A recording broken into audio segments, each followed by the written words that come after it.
Hi, everyone. Welcome to another episode of the Well Society podcast, where women come together to be well, feel well, and do well at the proverbial well of Jesus.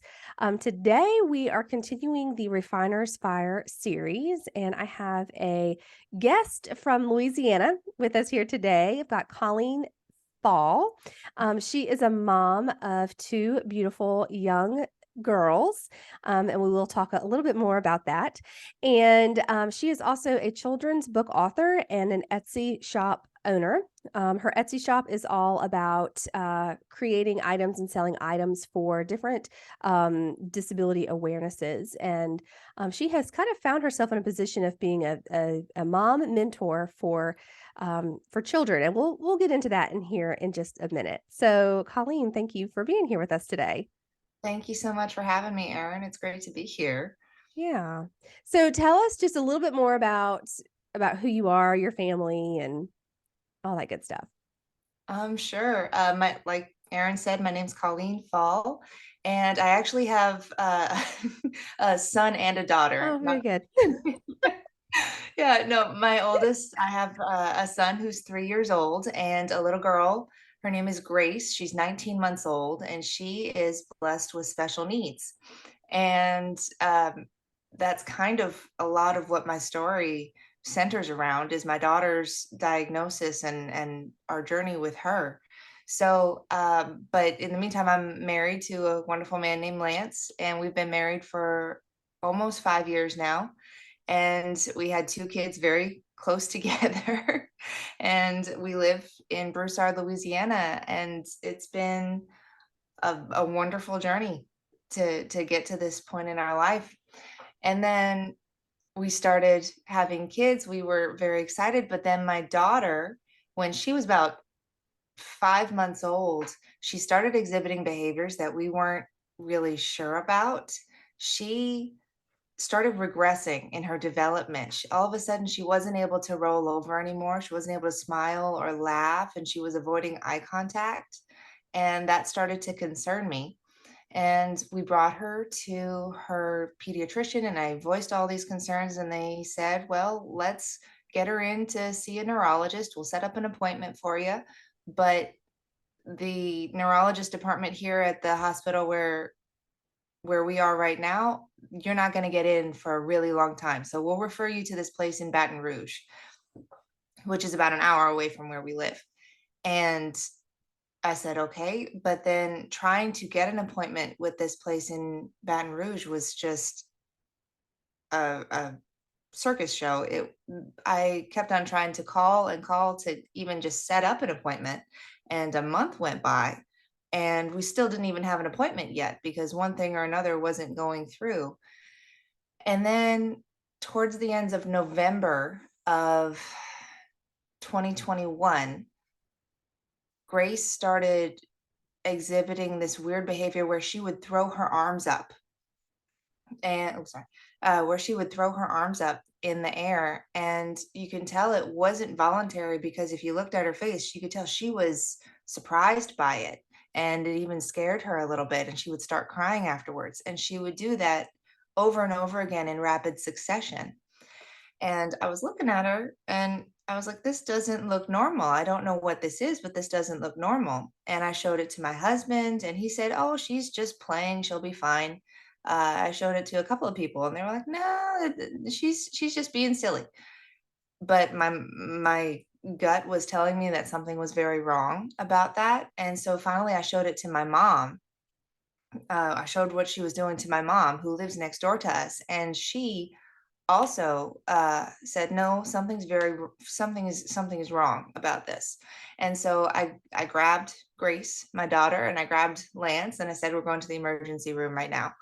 And I took her to the emergency room and we spent like 6 hours there and showed them videos of the motions she was doing. And she had fallen asleep in my arms, so we showed her videos of her crying because her cry was an in pain cry that was not her normal cry. And I was telling them something is very off. So the ER did chest x-rays and they took some blood work and they said, no, your daughter's just fussy. She's just being fussy. She's fine. So they sent us home And at that moment, I was relieved for them to tell me that she was just being fussy because I think I wanted to believe that. I wanted to believe that my baby was okay. So we went home, and then the next morning, she started doing it again. She started lifting up her arms over and over again and crying that same in pain cry. And I started texting some girlfriends of mine, telling them, "Oh, we went to the ER last night," kind of just talking about what had been going on. And one of my friends sent me a video of another child about Gracie's age, a little boy, doing these exact same arm motions that Gracie was doing. And the child in the video had infantile spasms. And up until that moment, I had never heard of infantile spasms, didn't know what they were. But I did a quick Google search and found out that infantile spasms is a very rare and dangerous form of epilepsy found in young children. And it's basically your child is having hundreds of tiny seizures over and over and over again. And they need to be caught as soon as possible and they need to be treated fast. And otherwise, it's going to damage your child's brain. So I immediately get on the phone with my daughter's pediatrician and had to be really stern with them that my daughter needed to have an EEG like immediately because they at first were not taking me very seriously. They said, you can still get an appointment at this other place in Baton Rouge. I said I didn't want them. It's already been a month. We don't even have an appointment. We took her to the ER. They're not taking me seriously. They didn't do an EEG. My daughter needs an EEG today because an EEG is really the only way to diagnose infantile spasms. And I really just had to be very, very stern with them that she needs an EEG today. And finally, they put us on the schedule for an emergency EEG. And within 2 minutes of being hooked up to the machine, it was obvious that that was what was going on, that she had infantile spasms. And when the doctors told me that, it was like this, like my feet just got pulled out from under me because there are so many implications that come with this. I had had about 24 hours to, you know, Google search infantile spasms and all of the things that could come from that. And everything that I was finding out was just scary and had lifelong implications. And so the neurologist there immediately admitted us to the hospital, and we were there for 3 days. And they ordered like 100 tests, 100 different types of tests. And in the testing process, they also found out that not only does Gracie have infantile spasms, she also has a rare genetic disorder called tuberous sclerosis complex. And what that is basically the gene in her DNA that is responsible for regulating cell growth is malfunctioning. It has a mutation on it. And so her body is going to, for her entire life, is going to start growing these benign tubers or tumors all over her body, in on her vital organs and on her skin, and they're gonna in her brain. And the tubers themselves are not dangerous, they're benign, but depending on where they are, how many there are, and how big they are, they can cause real significant health issues. And so we had to get her entire body tested and scanned and find all the tubers that we could, and found out that she has about 10 of them in her brain that were probably the cause of the infantile spasms. And this genetic disorder also has really long lasting implications and serious implications that, like, within the course of the 3 days that we were at that hospital, my whole world changed. Just absolutely uh went for a free fall. And I have always been a very faithful woman. And I was just praying like crazy. And honestly, at that point, I think I was just praying for a miracle that this wasn't happening, that she would be miraculously healed, and that this would all basically get fixed, is kind of what I was praying about. Yeah. So this was all very unexpected. Yes. Very, very. Um, And then, like you said, everything kind of turned upside down on a dime. On a S dime, yes. so what was life as a mom like before? Before she had her first spasm, before you even had that thought of maybe something's just not quite right. What was momming Um, like? I mean, having 2 under 2 was, Mm. kind of it was a handful, Yeah. but it was the expected kind of handful. It was like a joyful, I'm tired all the time, but these are my kids and this is the life I wanted. It was comfortable, I think is a good word. I think I felt secure in the life that I had. It was very secure and it was very comfortable because I mean, hindsight is 2020. Looking back at it, I'm realizing there wasn't really a whole lot of walking by faith involved. I mean, I was walking by sight and what I saw looked like blue skies and clear horizons ahead and it was very comfortable. And she had a couple of things about Gracie had a couple of things about her that if I had known what tuberous sclerosis was or TSC was, I would have recognized. But these are both very rare conditions. Most people have never heard of them. And so if there were things that so there were some things that kind of made me question, but most of it revolved around her eyesight. And I just kind of chalked it up to she'll probably have bad vision. I have bad vision. I have to wear contacts, and all of the women in my family have bad vision. So I kind of just took that as a given that she'll have to wear contacts or glasses one day, and all of her uh, slowness to develop in this way or that probably has to do with the fact that she can't see very well. So I chalked it up to that, but it was really secure in a lot of ways. Mm. I didn't have any there was no foreboding feeling of something's coming. It was just okay, this is our life and it's a good life. That's kind of where I was. Yeah, kinda just a very typical, Mhm. normal, this is life with kids, it's busy, whatever, Yeah. not thinking that this, anvil is fixing to get dropped on everything you've ever known. hmm So, you've talked a little bit about the experience. So what is her health like now at this point in time? Now, it's about a year later. So we have managed to get her seizures under control with medicine, which is a huge, huge blessing. Because that was the biggest concern was to get the seizures to stop. And once we got those seizures to stop, she started progressing, which was a huge, huge blessing there. But she's at her own pace. She's not along the same timeline as a typical infant would be or a typical toddler would be. And there's a lot of things that she still can't do. And she's just now at 19 months starting to show signs of verbal development. She is not able to eat solid foods. She won't tolerate any kind of solid food coming into her mouth. She won't put anything in her mouth. She has made some leaps and bounds. She makes eye contact now. She has some social interact. She's very social with my husband and me and her grandparents, which is great because we were worried that she was going to be. Um, we're pretty sure now, a year later, we're looking at her behaviors, and she hasn't been evaluated yet, but I'm pretty sure she's autistic. I'm like 100% sure she's autistic. She just doesn't have a diagnosis. So that is another thing that we're having to deal with of autism.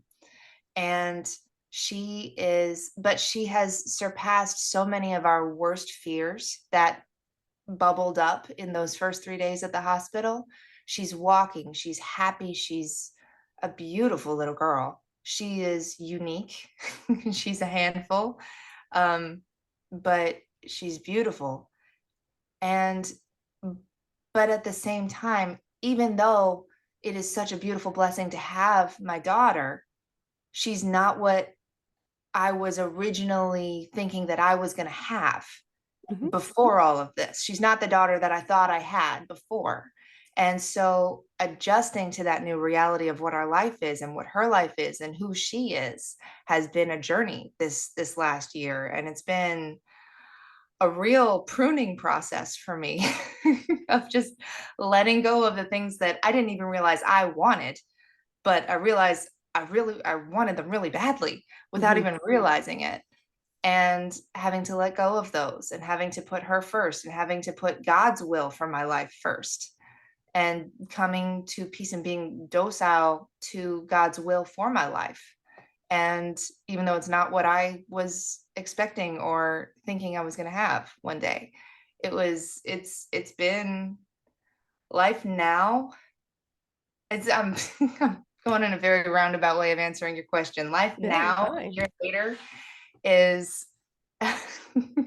um I think a big part of it is I'm comfortable now walking by faith, whereas before I was comfortable walking by sight. Mhm. That's kind of a really concise way of putting it now, because I've managed to come to terms with and find peace with, we don't know what's going to happen with Gracie. We don't know who she's going to grow up into or what she's going to be capable of, and I'm okay with not knowing. And that was a really, really hard thing for me to reach, hard place for me to get to. So it was quite a journey. I went through a grieving process of not necessarily a death, but of the lives that never were going to get lived, and for a grieving process of the grandchildren that I probably will never get to have now by Gracie, and a grieving process for the way our life is never going to go now. Mhm. And also because of Gracie's needs being so drastic, it's had a drastic effect on the size of our family that we thought we were going to have. So the children I may not be able to have, or so, in order to make sure that Gracie's needs are met, and that we can handle everything that's coming our way. So it was a process. That's what it's like now. That's yeah.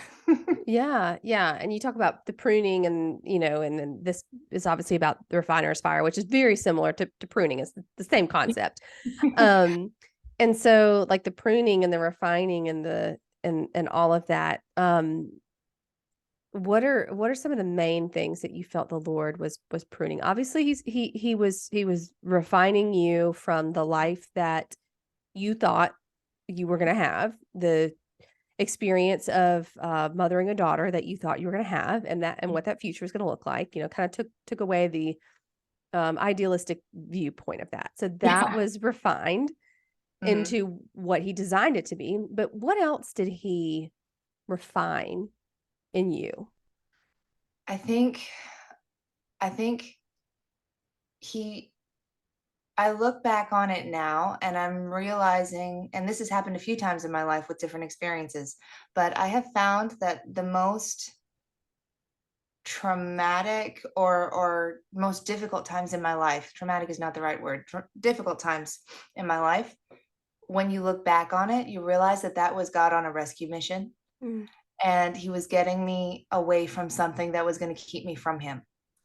And in this case, I didn't realize how attached I was to all of these things that I just talked to you about, all of these hopes and expectations and all of this stuff that is really, when you look at it, very earthly, mhm, very worldly, of just, it's stuff that ultimately doesn't make a difference one way or another in our journey to heaven. It's not going to matter on your journey to heaven whether or not your child went to a dance, or whether or not you got to go on a family vacation. It's there's so many things that God really revealed to me that he was calling me to let go of, and he was calling me to, instead of hanging on to those, to hold on harder to him and to reach closer to him. And that is just where I find myself I keep coming back to. And I just buried myself in prayer. I had, like, in a lot of ways, it felt like I had nothing else to hold on to because the earthly foundations I thought I had were gone. So all I had left to hang on to was God. And in that, I think God answered me in the form of creativity, which was what led to me writing a children's book. And it's based on my daughter, and it's called God's Precious Gift of Special Needs Child. And this book is basically about my entire experience with my daughter of finding out. It's about a mom and a dad who find out that their child has special needs, and they take that to prayer. And I didn't have the answers to this until I wrote this down for this book. So I think God was kind of just answering my own prayers in this. Is that fix your daughter, but she's already the way I chose to make her. Mhm, And the point of this life is not to be normal, it's to get to heaven. mhm. And I have always known that this little girl was going to be yours. And I have been preparing you for this your entire life. And I have already given you the graces for the job. And I am here with you this entire time. And your daughter is going to be your pathway to heaven. And that's how all of that came in. All that is in the children's book and it's I think, I mean, I know I'm a little biased, but I think the book is great. Yeah. Uh, but that's how that was kind of how God consoled me, was he gave me the idea for this book and creating it, and I really healed in the process of that. I think I'm getting a little bit off topic from your question. No, no, no, no. You're this is Holy Spirit is leading and that's where we go. Like it's great. It's great. And we talked about that before, you know. But something that's populating in my mind is a conversation we were having before we hit record about um like the woman at the well and not saying that your daughter is, deep in sin like that, but just how she was not leading an idealistic life, right? She was not leading the life that you would expect a woman to lead. But God still met her and God still said, I choose you and I love you. And, it's similar with your daughter. Like her life is not designed the way that the world looks at like Yeah. a normal walk through parenthood. Mhm. God says, you're just the way that I designed you to be. Like, this is your story, and I love you, and I show up for you, and it's going to be amazing, you know? It sheds a whole new light on what God sees as beautiful and what God sees as worthy. Yeah. Um, and it really is an eye opener of what is pleasing to Him versus what is pleasing to the world. Hmm. Yeah. Yeah. Yeah. Exactly. It's a beautiful testimony. And, you know, I was talking yesterday about the crucible and how, in Proverbs it says, the crucible is for silver and for gold, and God tests the hearts of men. Mhm. And the crucible, I did some research. Like, okay, I'm a very kinesthetic learner, so I'm like, let's look at this. Let's look at it. Let's absorb it. Let's see it. All that. And essentially, the crucible it's a stone that they put the gold or whatever in to refine down, but Mhm. the gold that's getting refined never touches the fire. Like it gets the heat from the fire, Hmm. the crucible gets all of the flames. And that's that when it's like our heart is in that crucible, Uh-huh. and we're never getting burned by the flames, and it says that in Isaiah, the waters will never, run us over and the flames will never burn us. I did a horrible job with that, but that God is I get what always you with did. us and the flames will never burn us. And so it's like you can just imagine your heart in this bowl of stone, which is the rock of our Lord, and he's just refining and he's refining, and it's, he's pulling out in, thoughts that aren't serving you well. And this is for anybody, thoughts that aren't serving us well, actions that aren't serving us well, just to refine us down to that beautiful, pure human being who he created us to be. Mhm. Yeah. And going with that, part of the refining process is as the gold inside, um, melts with the heat, the impurities rise to the surface so that they can be scraped off and removed. And I think that was, at least speaking for myself, that was a big part of my experience, was because a lot of things, I guess they were kind of mixed in and at the bottom and hidden, and they needed to be revealed. And it took something drastic to do that, and to melt away, and to heat up, heat things up enough to allow them to be moved, I think is a good way to put it. Yeah. So I love that idea of the crucible, and I had not thought about that analogy before. It's beautiful. Yeah. Yeah, yeah. It's really neat. It's been stuck in my head for a few days. So, well, how can people well, actually, let me go back. Mhm. If somebody comes across this podcast episode and they are in the fire, they're in the refiner's fire, the heat is up, the flames are all around. What words of wisdom and support would you tell them? And what scriptures would you tell them to lean on? I have really been leaning deep into James lately, the book of James. And I knew I was going to butcher the quote, so I've got it written down here. James chapter 1, verses 2 through 4 says, "Consider it pure joy, brothers and sisters, whenever you face trials of many kinds, because you know that the testing of your faith produces perseverance.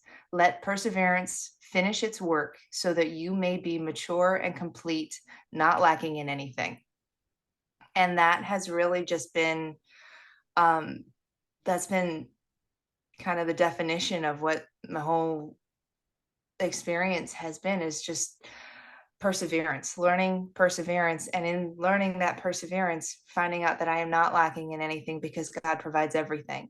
And the things that I had to let go of that I would have previously thought would make me lacking, I realize it's not. It's dead weight being let go of, being scraped off of the gold, right? And it's like I would say to a woman who is coming to this podcast, first of all, remember that you are not alone, and that God is with you. There is community to be found, simply by the other listeners of this podcast, and by the people who are putting it on, Erin. And but to know that, mm, there is nothing is without purpose, and that God has a will that is only for your welfare and not for your woe, and that He is doing something in you if you will let him, and it will make you more beautiful and more worthy of heaven in the end. Like that is, that's what I would say to a woman who is in the fire, is to persevere, to know that you're not alone, and that God is doing something beautiful in you. The best way to reset a bone, like for a bone that is healed improperly, the best way to fix it is you have to break it again. And that is painful. It's always painful, but you're better for it. You're better healed for it in the end. Mhm. Mhm. Another analogy that has stuck with me for a long time throughout the years has been, Jesus. Jesus is a good shepherd. And I don't know if you know about the practices of shepherds when they have a lamb that wanders away from the flock. What they do is, the shepherd, who is a good shepherd and a loving shepherd, will break the legs of the lamb, like intentionally break the legs of the lamb, and then carry that lamb on his shoulders. And he will care for that lamb, and he will keep it close, and he will nurture it and help it to heal, so that in the process of the healing, the lamb learns to rely on the shepherd, and the lamb learns to draw close and to stay close to the shepherd, so that by the time that lamb has healed, his legs have healed, he never wanders again, Mm. and he stays close to the shepherd who protects him. And that's what I find has been true of every trial I've ever been through, and I think could probably be safely said for any trial any other woman who hears this podcast is going through. God may be just breaking your legs to teach you to cling to him. Yeah. Yeah. That's a beautiful analogy. How can people get in touch with you and where can people find your book? Okay, so it is available on Amazon. It's called God's Precious Gift, A Special Needs Child, but I also have it available on my website, which is www.godspreciousgift.com. You can also find me on Facebook. My name on Facebook is Colleen Faul author, and I'm also on Instagram at Colleen Faul, just Colleen Faul everywhere. So yeah, Yes. but mostly it's my website is www.godspreciousgift.com. That's perfect. Thank you so much for sharing. And thank you again for being with us today. Thank you for having me. It's been great.